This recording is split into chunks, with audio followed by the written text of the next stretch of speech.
Merci fidèles téléspectateurs. Je sais bien que vous êtes de partout dans le monde et que vous êtes en train de suivre cette émission. Votre émission que vous aimez toujours avec votre simple serviteur Robert Coutinga l'enfant noir, le docteur de la presse congolaise. Bel et bien. Et aujourd'hui, fidèles téléspectateurs, je sais bien que vous nous suivez depuis 1h de Star TV. Vous nous suivez partout. Je dis bien partout. Et aujourd'hui, je pense qu'avant, parce que na vérité na lokutate. Alors nayambi mosali moko na nkolo ya munene.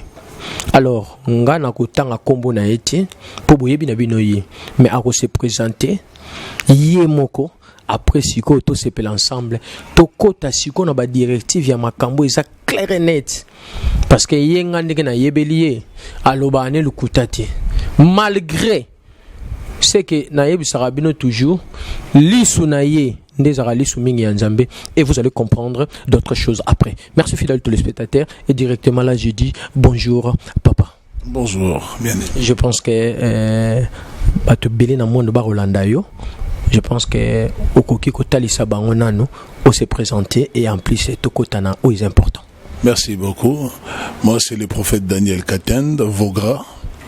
Je suis le pasteur responsable de l'église Parole de Feu. L'église se situe à Limete, précisément sur le quartier Kingaboa, avenue Wamba, numéro 75. Et nous avons aussi des branches dans des différents communes aussi. Voilà, c'est ça. Que pasteur Daniel Katend. Papa, je pense que lelo ezaki libako malamu pona biso ya koyeba na vraiment koyamba lelo l'émission oyo parce que bamona rayo mais lelo ndé vraiment faut ba comprendre yo bien na émission oyo parce que ba yebi bien que docteur éclaircira nyonso bomba ke lorote.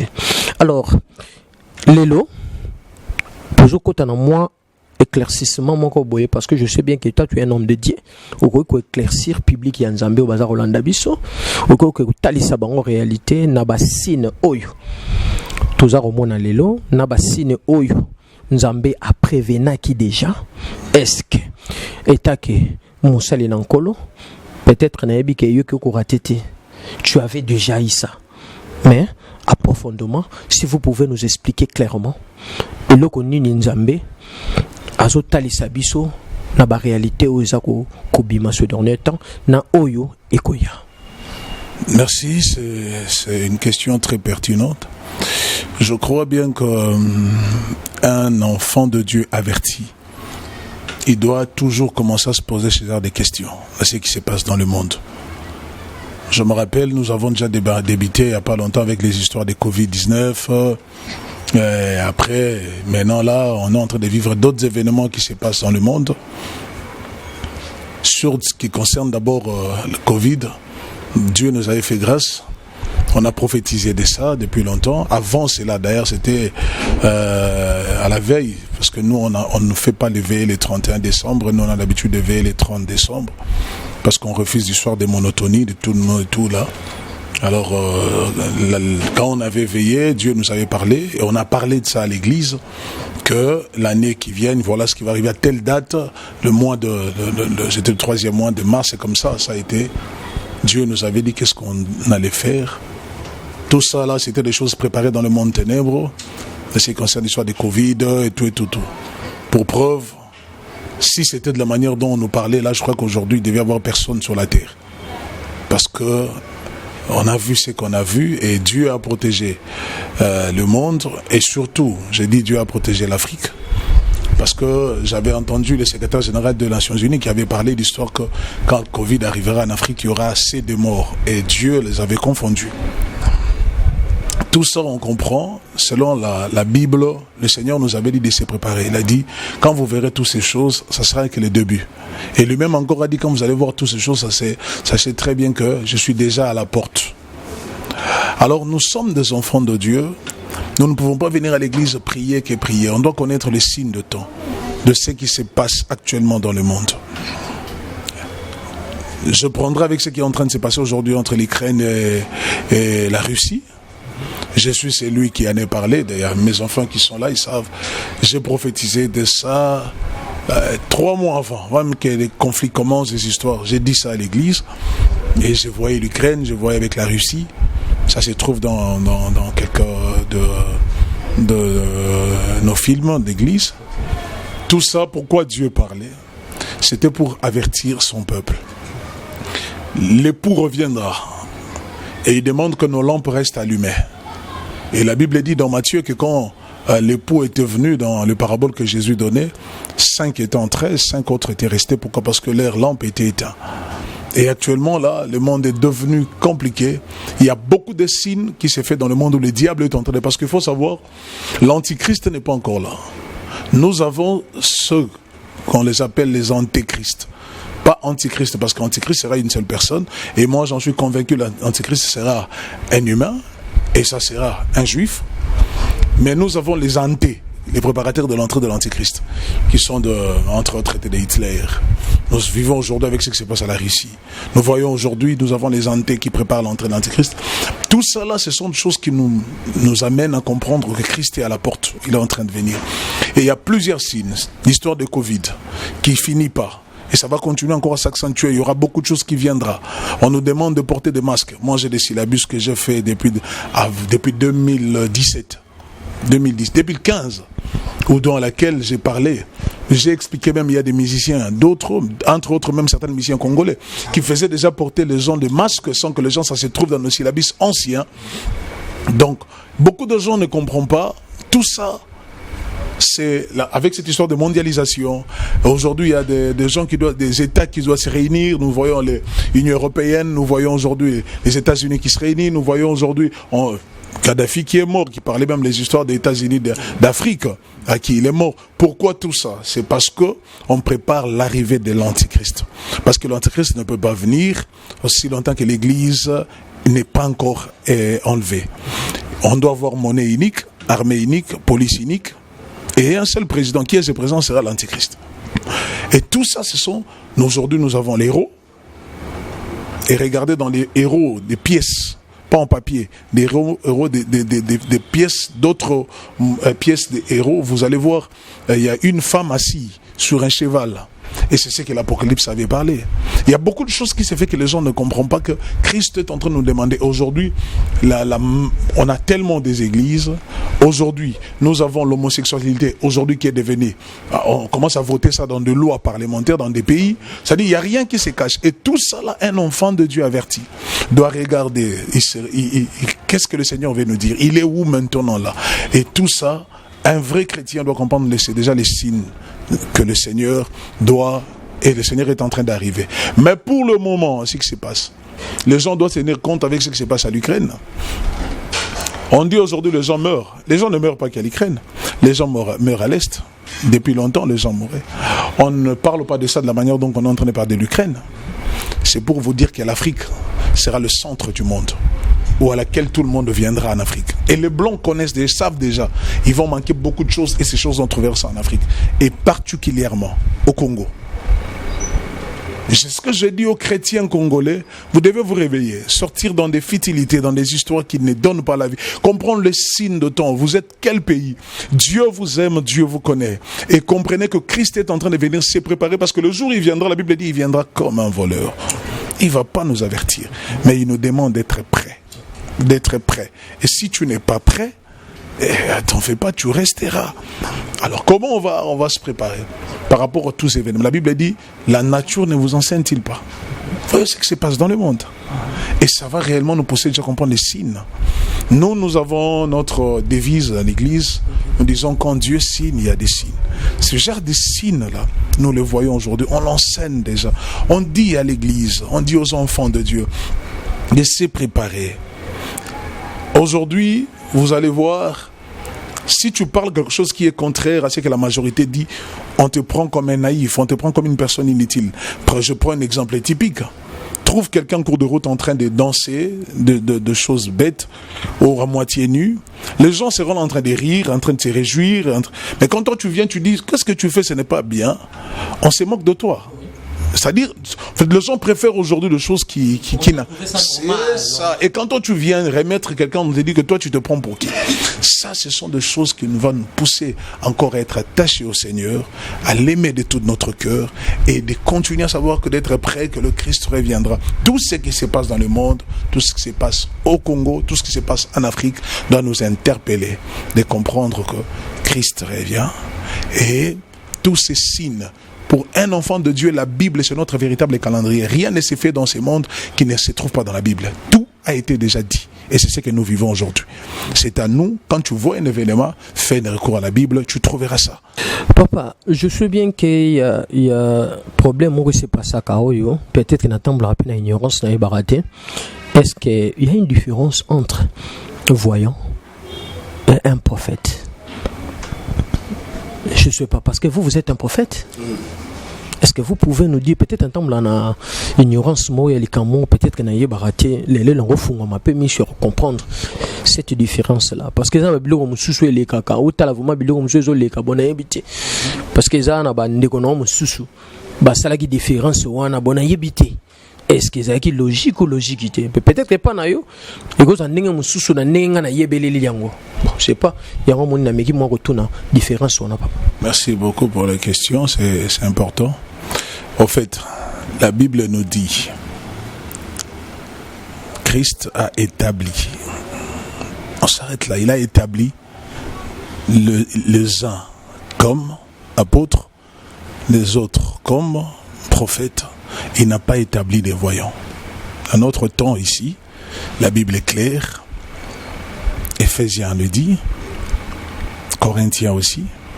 La Bible dit que lui, il a établi des prophètes. Il a établi 5 ministères. Dans les 5 ministères, il n'y a pas un ministère de voyance. Ça n'existe pas. Je sais que dans l'Ancienne Alliance, dans la Bible, il y a de ceux-là qu'on les a appelés de voyants.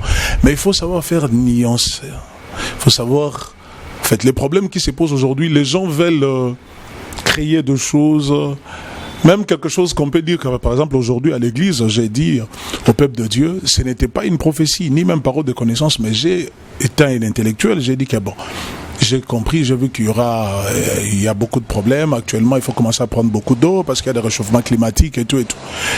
Aujourd'hui, tout le monde à l'église, quand il prêche, tu es pasteur, tu veux amener tout dans le sens de révélation, prophétie. Tu veux seulement ramener quelque chose qui ne tient même pas chemin. Un prophète, c'est celui que Dieu a appelé. Il est dans les 5 ministères.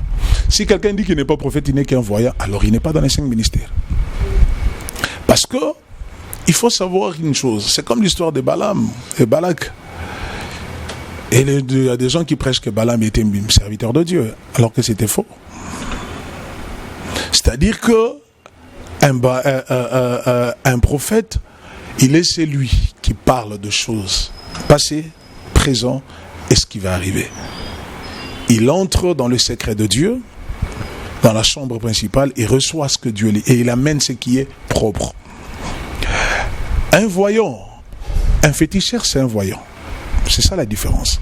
Un féticheur, c'est un voyant.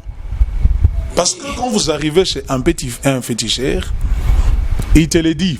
À la maison, quelque chose était perdu. Nous voyons ça dans des télévisions. On amène toute la famille chez les féticheurs. Et le féticheur, il fait ses histoires et il dit ben, je vois ça, ça se trouve à tel endroit. Où tu viens, je vois ton mari, il est à tel endroit, on l'a enfermé. Il a vu, non? C'est un voyant, non? Et la différence avec un prophète amène à l'ainsi dit l'Éternel.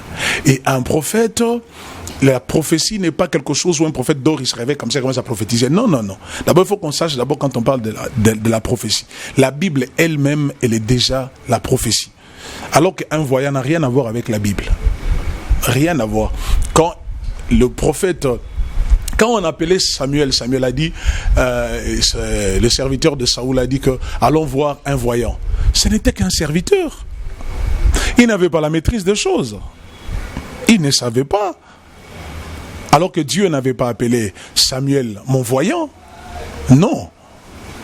Quand Dieu appelle mon serviteur, et quand il parle de serviteur, de ceux-là qu'il a établis. Un prophète, il est celui d'abord qui amène la parole de Dieu, qui est déjà, dans cette parole, il y a la prophétie. Et en donne la parole quand Dieu parle et la prophétie sort. C'est ça la différence, parce que la femme où la Bible parle dans Actes des Apôtres, qui avait prophétisé, qui avait dit, regardez, la Bible l'appelait, ces gens, ce sont des serviteurs de Dieu. Elle avait vu, non? Elle avait dit ce qui était vrai. Elle avait dit ce qui était vrai. Mais le problème, c'est que c'était... Paul a fait quoi? Paul a réprimandé cette femme, l'esprit qui était à la femme.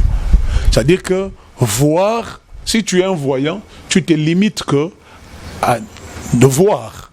Tu t'arrêtes là. C'est-à-dire tu fais que voir. Donc tu n'as pas la révélation, tu n'as pas le message clair, tu n'as pas tout le reste que Dieu donne. Tu restes que comme on a. Tu n'es qu'un voyant, tu t'arrêtes là. Alors qu'un prophète, il est supérieur. Il est celui qui est dans le ministère. C'est-à-dire, un voyant, c'est comme un secrétaire. Je peux dire un secrétaire dans le ministère. Parce qu'un prophète, c'est un ministre de Dieu. Il siège dans le réunion, dans le réunion des ministres, le réunion du gouvernement. Quand nous partons siéger avec Dieu dans le réunion du gouvernement, on prend le message et on amène. Parce que c'est au ministre que le Premier ministre et le Président de la République donnent les injonctions. Et c'est nous, c'est le prophète, c'est des ministres. Mais un voyant ne peut pas venir siéger. Donc il y a une différence entre le prophète. Donc c'est que nous allons comprendre qu'un voyant, c'est un démon. Bon, parce que vous venez de dire que c'est un féticheur. Je vais donner un exemple. J'ai dit comme un féticheur, c'est aussi un voyant. Un sorcier aussi. Les chefs coutumiers qui voient des choses, non? Donc, en bref. Oui, c'est un voyant. Mais il est totalement différent avec un prophète. Et entre les deux, c'est lui que Dieu a établi, c'est un prophète. Il a établi un prophète, il a établi un pasteur, il a établi un évangéliste, il a établi un docteur. Il n'a pas établi un voyant. Non, Dieu n'a jamais établi un voyant. Comprenez pas établi. Parce que la Bible est claire. En fait, vous savez, la Bible est claire. La Bible dit, mon peuple périt parce que c'est la connaissance qui manque. Actuellement, dans notre pays, je prendrai, permettez-moi, plus chez nous, les gens se donnent maintenant ce qui est des spectacles. Les gens veulent le sentiment. Les gens ont abandonné la Bible comme c'était à l'époque le peuple de Béré. Les gens veulent les histoires de venir recevoir. C'est bon. Nous avons cette grâce-là de ces choses-là. Mais le problème, c'est que on doit d'abord présenter celui à qui nous sommes venus chercher. Ok? C'est Christ. Et il y a des prophéties qui sortent en pleine prédication qui peut arriver. Et la Bible nous dit, ne rejette pas, tu n'acceptes pas, mais tu dois examiner. C'est comme dit la Bible. Si tu es un véritable, la Bible dit on reconnaît un arbre par ses fruits. Un véritable enfant de Dieu, quand tu écoutes un message, quelqu'un te dit qu'il est voyant. Et un voyant te donne un message d'emblée comme ça, une prophétie. Tu dois examiner.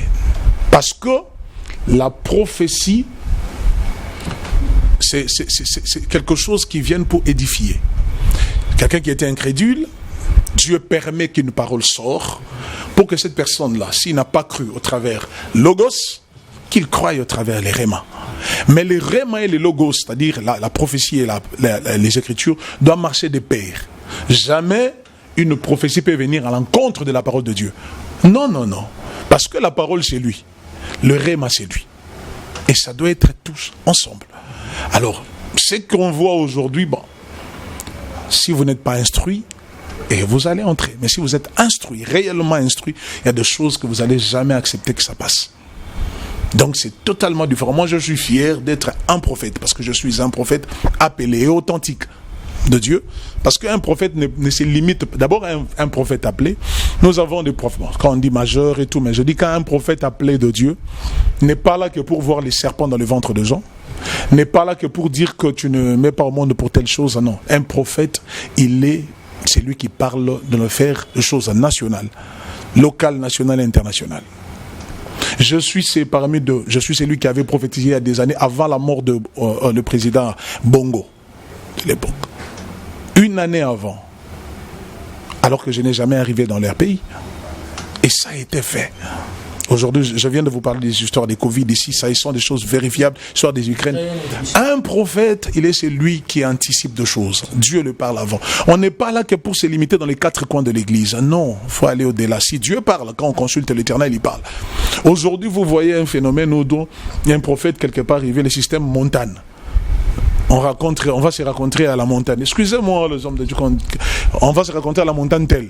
Des gens font un bloc, ok, avec un prophète. On va payer les transports, on arrive là-bas. Venez, si vous avez des problèmes, on part à la montagne. Qui vous a dit que Dieu répond à la montagne? La montagne n'est pas faite pour les fidèles. La montagne est faite pour les appelés, pour les oins de Dieu. La Bible dit, Dieu dit à Moïse clair, il a dit, quand le peuple arrivera là, que personne touche même la montagne. Tu montes seul. La montagne est faite pour les prophètes, pour les hommes de Dieu. Il monte, il écoute Dieu. Et il amène ce que Dieu lui a dit au peuple. Tu comprends? C'est comme ça que c'est passé. Mais aujourd'hui, bon, tout est mélangé. Et les gens ne veulent pas attendre ce genre de vérité parce que ça dérange. Mais aujourd'hui, toi tu es chrétien, tu as ton pasteur, tu as ton église. Tu pars à la montagne faire quoi? Seul, ou avec un groupe de gens, ou avec un prophète tel, un pasteur tel. On part à la montagne chercher Dieu. Qui vous a dit, lisez la Bible de Genèse Apocalypse, qui vous a dit, qui est celui-là qui était infidèle, est allé chercher Dieu à la montagne? Alors si tel est le cas, on a inversé beaucoup de choses. Et un enfant de Dieu doit être averti et doit maîtriser la parole de Dieu comme il le faut. Envoyer un prophète, c'est deux mondes différents. Merci, le prophète Daniel Katende. Moi, je me vérité clair. C'est ça être un homme de Dieu. C'est pas seulement qu'il faut y avoir tout fandi to bandi obeta ba masolo mongo boyo monika ezana ngoka yangote mais yo créer ngoka ka pour sala nini. Non, c'est pas ça. Tangi sabiso liloba nzambe toke to moniango. Talib sabiso réalité.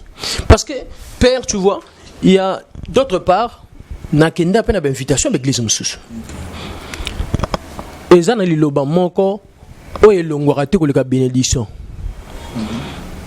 Bénédiction sur bénédiction. Il y a aussi les temps boyé de malheur, de souffrance comme ça, il ne faut pas faire ceci. Parce que la plupart abatu balingara mingi que bénédiction, finance, ou ebi que liba les zoya, ou ebi que voyage les zoya, ne kuno okuta talebele. Mais quand au église moromoni qu'il y a toujours droiture, au kuta que bazo tali sa réalité, mobile abat kozwate, momozoate au kuta que il y a peu de gens. Là où se réunissent les vautours. Bon, la Bible, en fait, tout est dans la Bible, il n'y a rien de nouveau. La Bible dit sous les soleils. Tu sais, je veux dire une chose qui m'est... La bénédiction n'est pas mal. D'abord, la connaissance est une bénédiction. Avoir de la connaissance, c'est la bénédiction. Il faut savoir différencier. La bénédiction, on parle de bénédiction matérielle. Et la matérielle aussi arrive. Je vais vous dire une chose. La Bible dit... Dans Job chapitre 1, Dieu, j'aime plutôt le 6e verset. Et Job dit à qui Dieu, il était assis et la Bible dit il y avait des fils de Dieu. Et Satan aussi passait par là et Dieu lui pose la question, tu viens d'où? Il dit je viens d'errer sur la terre. Ok? Il vient d'errer. Il ne vient pas de quelque part précis. Il vient d'errer. Nous avons des gens pareils, nous avons des chrétiens pareils, nous avons des pasteurs pareils qui partent errer. Hein, il n'a pas un endroit d'où il vient. Ça dit une façon pour lui dire que cet endroit n'était pas pour toi. Tu es venu faire quoi? Il dit, mais je suis là. Et Dieu pose la question, as-tu remarqué mon serviteur Job? Dieu dit, un homme comme lui sur la terre, il n'y en a pas. Intègre, il craint Dieu. Ok? Dieu a présenté des qualités de Job auprès de ça. Autrement, de toute façon, Dieu a attaqué le diable. En fait, a taquiné le diable. Et le diable répond, non, si Job est comme ça, c'est parce que toi, tu lui as béni, non? Enlève seulement ce que Job a là, tu vas voir. Comment il va te maudire en face. Oh. En fait, c'est le problème des angles. Ok? Le diable voyait Job dans l'angle d'un matérialiste. Ok? Le diable voit Job, c'est un matérialiste. Il a suivi Dieu pour le matériel. Dieu voit Job, un homme intègre. L'angle où Dieu voit Job, c'est mon serviteur, qui me craint. Il me sert, et non pour l'argent, non pour le matériel, mais sert pour des vrais. C'est pour ça que Dieu a dit, bon, comme lui, il le voit que Job m'a suivi pour le matériel, alors je t'autorise, vas-y. Prends tout ce que tu veux de lui. Fais tout ce que tu veux, mais ne touche pas à sa vie. Dieu voulait montrer au diable que l'angle dans lequel toi tu es en train de voir Job, ce n'est pas ce que moi je le vois. Toi tu le vois matérialiste, mais moi je le vois un homme intègre. Et Satan est parti Et la Bible est claire. C'est pour ça que j'ai toujours dit à notre frère qui a chanté, Seigneur, donne-moi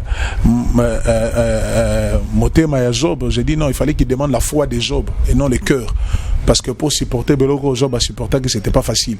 En une journée, événement et s'est succédé. Mais écoute ce que Job dit. L'Éternel avait donné, l'Éternel a repris. Et Job a dit à sa femme, quand la femme dit maudit Dieu, tu meurs. Job a dit à sa femme, pourquoi nous acceptons les bonheurs comme le don de Dieu et non les malheurs? Satan attendait que Job maudisse Dieu. Il attendait que Job abandonne Dieu. Il s'agit de quel angle toi tu es en train de voir Dieu? Quel angle tu vois le Seigneur? Quel angle tu vois la vie? Quand moi je regarde dans la construction, les gens qui construisent, ils ont l'habitude de mettre une file là, de regarder si réellement l'angle est tellement bon. Frère, si toi tu es de l'autre côté, et moi je suis de ce côté, on peut voir de l'angle différemment. Quand moi je regarde, je vois non, ils ont tout droit. Toi tu vois là-bas, non papa, ils ont tout droit. Je dis non, si tu veux voir comme moi, il faut venir là où moi je suis, pour qu'on voit de la même manière. L'angle dans lequel Dieu voyait Dieu, et voyait Job, ce n'est pas l'angle dans lequel Satan voyait Job. Même les amis de Job sont venus auprès de Job pour dire à Job que tu avais péché. Tu as péché. Les amis de Job voyaient Job un pécheur, quelqu'un qui a abandonné Dieu. Satan voyait Job quelqu'un, un matérialiste, mais Dieu voyait Job un homme intègre. C'est pour ça qu'il avait autorisé Satan, va les tenter. Et il est parti, il n'a pas réussi. Et qu'est-ce que la Bible dit à la fin? Dieu a béni Job plus que ce qu'il avait. Et les enfants de Job que Dieu lui avait donné, c'était des enfants dans lesquels ils étaient. La Bible dit Namo qui les a là, qui est dans mon côté, plus belle comme celle de Job. C'est pour dire que le matériel c'est quelque chose de bon, mais il s'agit de quel angle toi tu vois Dieu.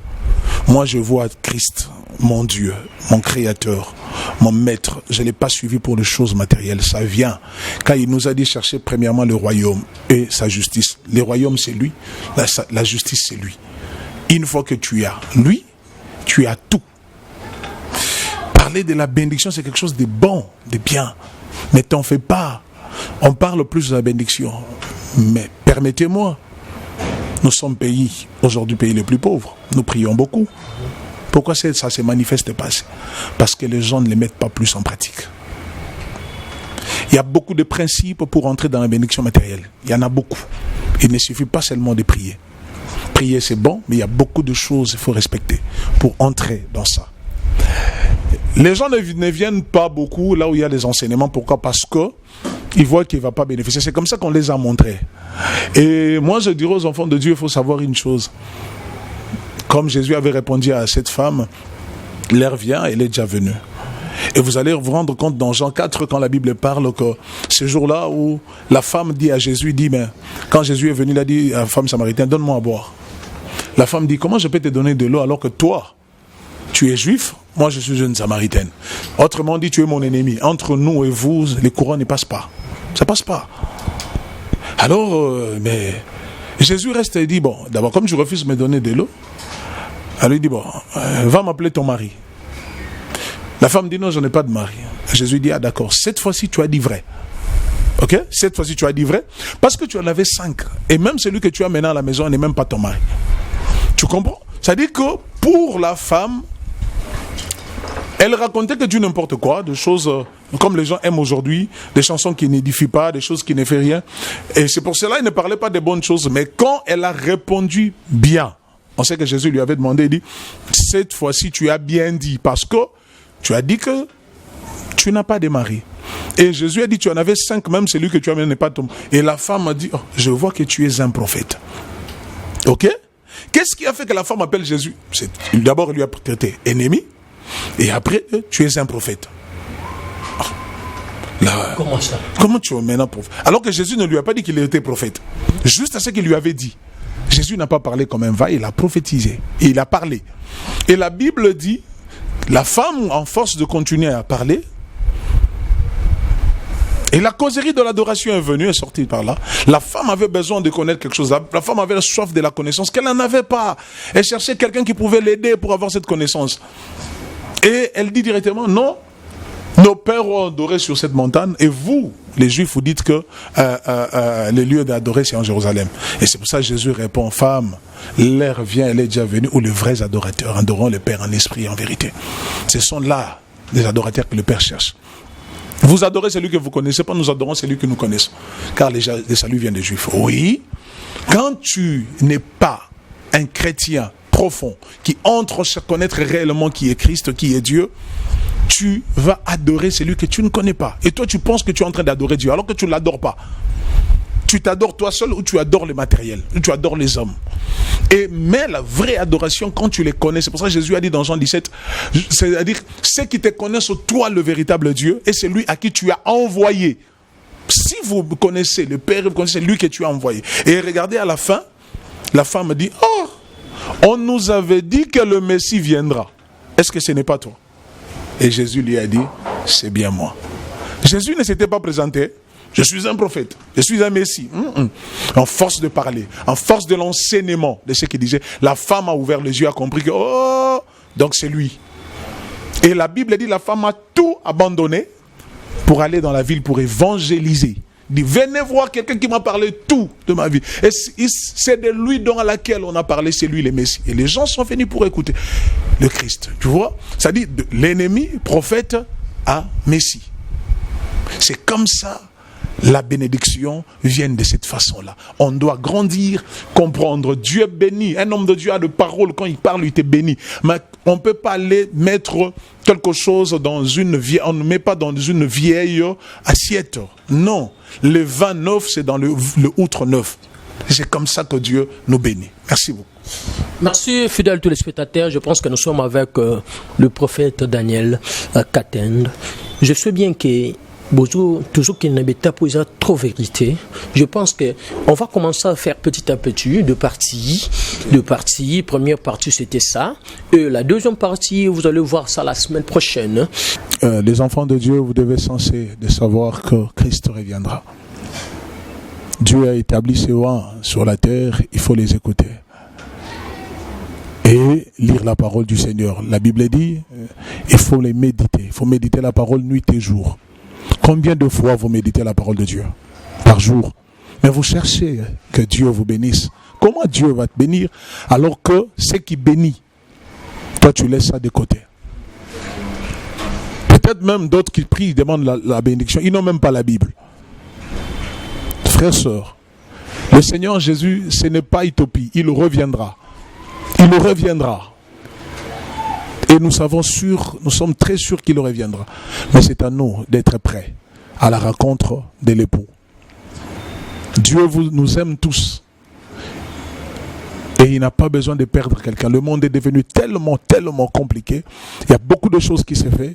Aujourd'hui, nous avons des passeports dans lesquels, pour voyager, il faut qu'il y ait des cachets. Il y a beaucoup de choses qui se font dans le monde. Bientôt, il y aura des puces. Il y en a déjà d'ailleurs des puces dans la main droite auprès des riches. Ce sont des signes de marque. Il y a beaucoup de choses.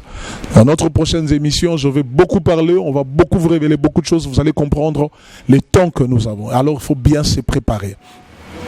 C'est le prophète Daniel Katende de l'église Parole de Feu. Nous sommes à Kingaboa, commune de Limité, sur l'avenue Wamba numéro 75. Nous nous réunissons chaque mercredi, vendredi, 17h30 et dimanche. Les cultes commencent à 10h45. Et quand Dieu signe, il y a des signes. Laisse que mon Dieu, notre Dieu, vous bénisse. Si vous avez aimé cette émission, ne manquez pas à appeler. Notre numéro de contact c'est 0429 64 333 91. Et le numéro de WhatsApp c'est 0421 00 34 355. Je suis très content et très ravi de partager avec vous ces moments. Que Elohim, mon Dieu, vous bénisse. Merci.